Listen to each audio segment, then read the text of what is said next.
Viewers, ফেনীতে ঘটে গেল মারাত্মক একটি দুর্ঘটনা। ফেনীর এসএসকে রোডে হঠাৎ একটি সিএনজি বিস্ফোরিত হয়ে আগুন ধরে যায়। সিলিন্ডার বিস্ফোরিত হয়ে মূলত ঘটনাটি ঘটে, তবে কেউ হতাহত হয়নি। সিএনজিতে আমরা কন্টিনিউ চলাফেরা করি, কিন্তু এই সিএনজি হতে পারে আমাদের জীবন নাশের কারণ।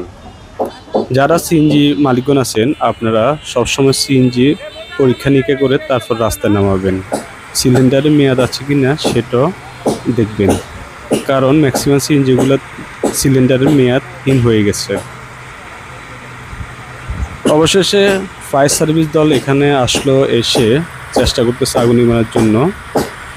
তাদের চেষ্টার ফলে অবশেষে আগুন নিভাতে সফল হয়। সিএনজিটি পুরো একদম ছাই হয়ে যায়। আমাদের সবাইকে সতর্ক থাকতে হবে, কারণ একটি দুর্ঘটনা সারা জীবনের কান্না।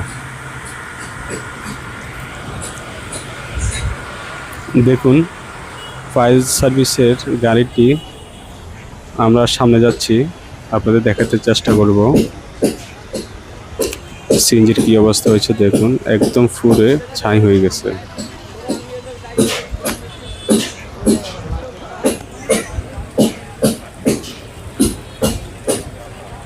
দেখুন কি অবস্থা।